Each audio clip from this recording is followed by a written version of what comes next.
this story about being stranded, this is the last time I was stranded. And it's the one that sticks in my mind the most because it was the worst. But, and this, like a lot of my stories that are like a little bit too close to the bone, this involves me being really stupid about a man. Hey. So, yeah, like that, like no one here is completely unfamiliar with that concept. But this happened back in 2016. This time, almost this time of year, like it was like over Labor Day weekend, 2016. And earlier, to understand how I got stranded at a gas station in South Carolina with no money in my bank account, which one of those things where and this was the first time this is also when I realized, oh, you can't use that overdraft to like kind of scoot past that anymore. Thanks, bank. You have to understand where I was earlier in the year, which was going into my second puberty after menopause. I got contacted out of the blue on Facebook by an old boyfriend.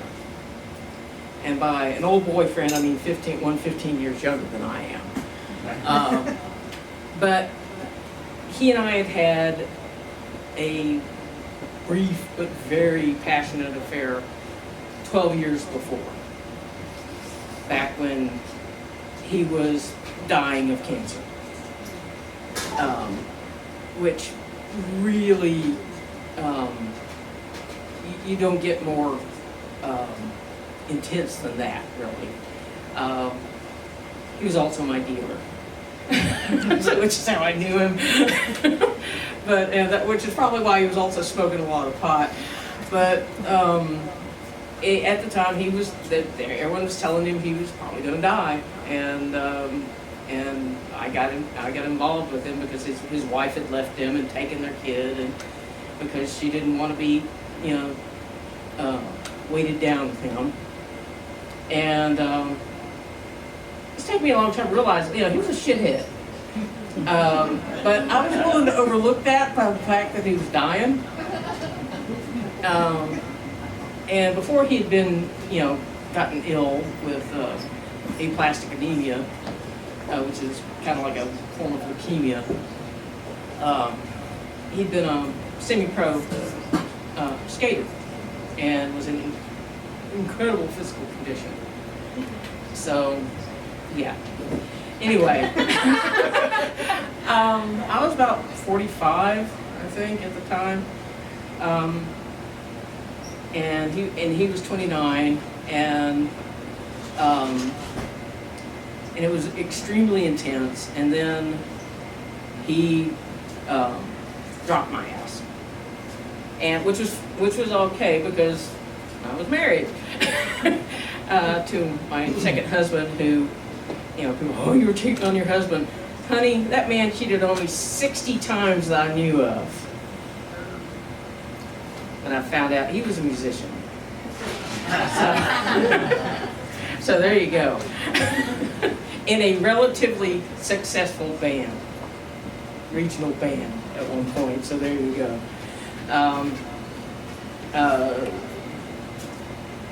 But that had passed. Then I got divorced. Then I got into a relationship with someone else, another musician, drummer. And then that one went to hell.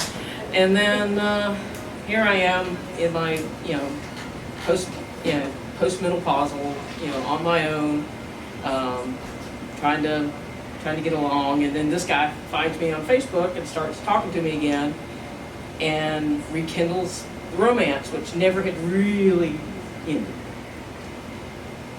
And like an idiot, I fell for it. What I didn't realize, because he was telling me about how his baby mama was not treating him right, and how you know, he'd been taking care of their son, blah, blah, blah, blah, blah, blah. What I didn't realize is she was kicking his ass out. And so he managed to worm his way into my good graces, and I said, look, if come down, if you want to, I was living in Virginia at the time, he was living in Atlanta. If you want to, if you have no other place to go, come to me. And he was on a fucking bus so fast, because basically what this man is, and I discovered later, is what they call a hobosexual. Which is,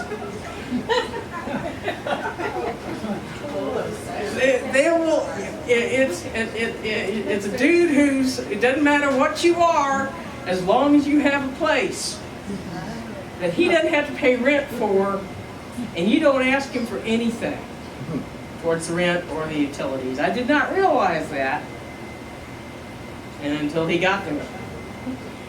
And things started getting a little weird right off the bat.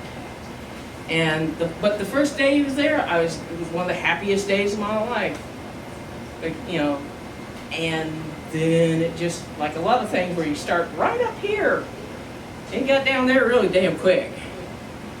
And one of the problems was his son, and I will give him that, and he did love his son. But it was like, every day was like horrific fights over what's going on with his boy, who, from what I could tell, was, you know, bright boy, but probably on the spectrum. And going into the second grade, he'd been homeschooled through first.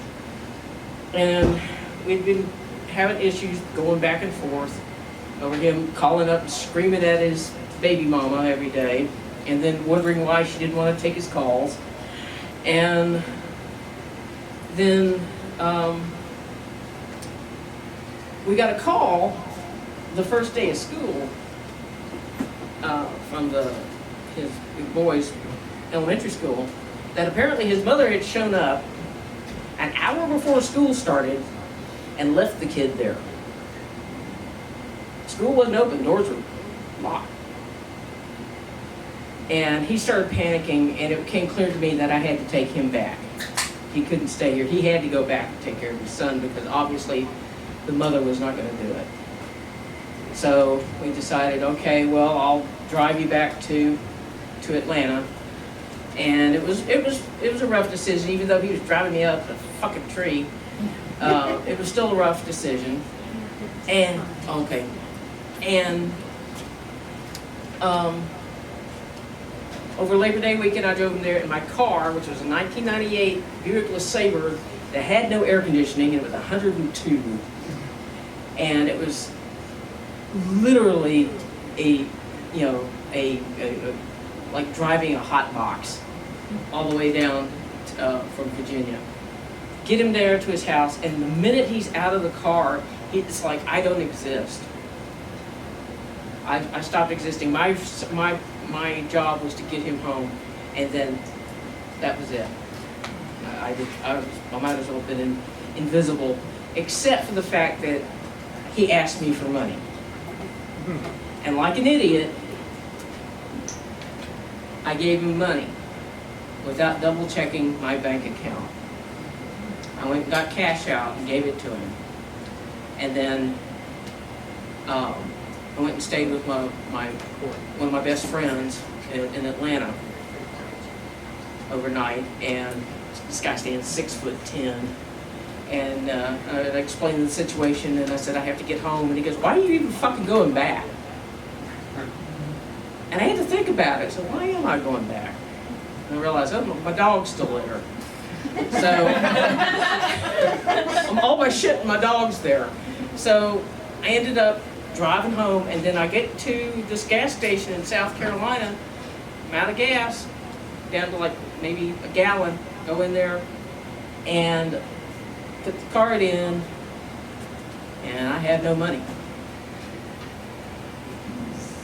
I had forgotten about a couple of things, and I needed $20 to get home, and I did not have that $20. And I proceeded to panic. And one of the first things I did was call the guy I'd given the money to, and his response was, "What do you want me to do about it?" And then I realized, I'm going to have to call my sister.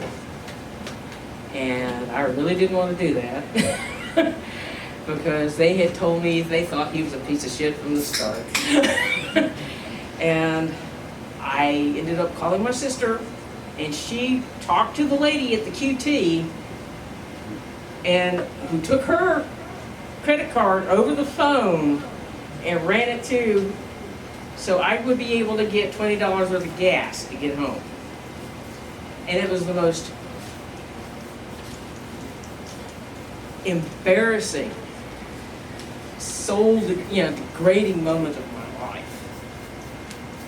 Being stuck out there realizing, I might end up having to turn tricks to get $20 worth of gas to get out of here.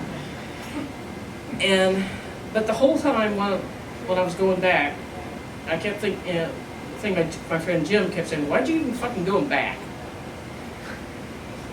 And I thought, well, why am I going back? And then when I got home, dickhead boyfriend calls me up and starts begging me to come back down and join him. And like an idiot, I proceed to sell everything I own, divesting myself of everything so I could just get everything in the car, my clothes and my books, and get them into the car and go, and my dog. And because I couldn't stand being in Virginia anymore, I had to get back to Georgia. And of course, the minute I got back down here, he dumped my ass and left me homeless. And by sheer luck, I managed to find a place, but I had to give up my dog, which to this day, I will never forgive myself for. But the odd thing about all this, admitting to being such a fucking idiot, or a guy who was a piece of shit from the get-go, is it brought me back to Georgia, to my friends, people who did care about me. And it brought me to Macon, because as of today, I have an apartment here. So, even when it's the worst thing that's ever happened to you, being stranded can lead you to where you need to be. Yeah. You just won't know it until you've gotten there and have a chance to turn around and look. So.